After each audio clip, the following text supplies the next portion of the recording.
তিনি যদি সরকার থেকে পদত্যাগ করেন, আমরা আশা রাখি তিনি এনসিপিতে যোগদান করবেন। তাহলে রামগঞ্জ ১ থেকে উনি এনসিপির হয়েই ইলেকশন করবেন। রামগঞ্জের মানুষ ওনার সাথে থাকবে। আমরা আশা করি এনসিপি সহ ফেসিবাদ বিরোধী যে সকল শক্তি রয়েছে, প্ল্যাটফর্ম রয়েছে, সেগুলো একসাথে হয়ে উপদেষ্টা মহোদয়ের হাতকে শক্তিশালী করবেন। রামগঞ্জ এই সর্বপ্রথম মন্ত্রী পদমর্যাদার কাউকে পেয়েছেন, যার দেশীয় এবং বিদেশীয় স্বীকৃতি রয়েছে, যিনি বাংলাদেশের মানুষের বাক উন্নয়নের নতুন স্বপ্ন দেখতে শিখাচ্ছেন, আমাদের তরুণ প্রজন্মের জন্য নতুন চিন্তার একজন ব্যক্তিত্ব হয়ে উঠছেন, নতুন চিন্তার দিশারি হয়ে উঠছেন। তার জন্মভূমি হিসেবে রামগঞ্জের প্রতি তার যে দায়বদ্ধতা, সেই দায়বদ্ধতার জায়গা থেকে ইনশাআল্লাহ তিনি আগামী ইলেকশনে প্রতিদ্বন্দ্বিতা করবেন।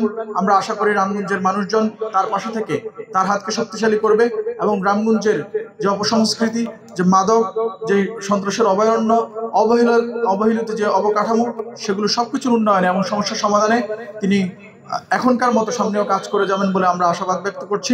রামগঞ্জ উপজেলায় যে আমাদের কার্যক্রম, সেটি এনসিপির ব্যানারে হচ্ছে, জাতীয় নাগরিক পার্টির ব্যানারে হচ্ছে। এটি সারা বাংলাদেশে জাতীয় নাগরিক পার্টির সাংগঠনিক শক্তি বিস্তৃতি এবং নির্বাচনী প্রস্তুতির একটি অংশ।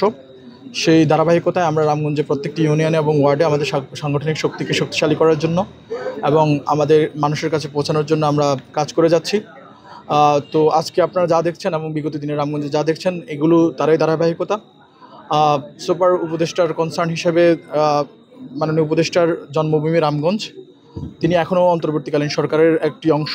তিনি এখনও এনসিপির ফর্মালি বা আনুষ্ঠানিকভাবে এনসিপির কেউ নন, কিন্তু তিনি যদি সরকার থেকে পদত্যাগ করেন, আমরা আশা রাখি তিনি এনসিপিতে যোগদান করবেন। এনসিপিতে যোগদান করলে ইনশাআল্লাহ রামগঞ্জ, লক্ষ্মীপুরে ১ আসন রামগঞ্জকে আমরা ওনাকে উপহার দিব। আমরা আশা করি যে উনি এনসিপিতে যদি যোগদান করেন, তাহলে রামগঞ্জ ১ থেকে উনি এনসিপির হয়েই ইলেকশন করবেন আগামী দিনে এবং রামগঞ্জের মানুষ ওনার সাথে থাকবে। কারণ ইতিমধ্যেই উপদেষ্টা মহোদয় দায়িত্ব পাওয়ার পরে রামগঞ্জের মানুষের ভাগ্য উন্নয়নের জন্য, রামগঞ্জের অবহেলিত যে রামগঞ্জ, সেই রামগঞ্জের অবকাঠামো উন্নয়নের জন্য উনি প্রচেষ্টা চালিয়ে যাচ্ছেন। তারা ধারাবাহিকতায় আমরা দেখতে পাচ্ছি নানা উন্নয়ন কার্যক্রম। অলরেডি আপনারা ইতিমধ্যেই উন্নয়নের যে সকল বিষয়গুলো, সেগুলো সম্বন্ধে অবগত রয়েছেন। তিনি যতদিন সরকারে থাকবেন এবং উনি এই প্রচেষ্টাগুলো চালিয়ে যাবেন, বিশেষ করে আমাদের দক্ষিণাঞ্চলের যেই অবহেলিত অঞ্চল, সেখানে আমাদের লক্ষ্মীপুর জেলা, নোয়াখালী জেলা, আমাদের চাঁদপুর জেলা এবং আমাদের বিশেষ করে আমাদের এই রামগঞ্জ যে পিছিয়ে পড়া অংশগুলো রয়েছে, সেগুলো উন্নয়নে উনি কাজ করে যাবেন।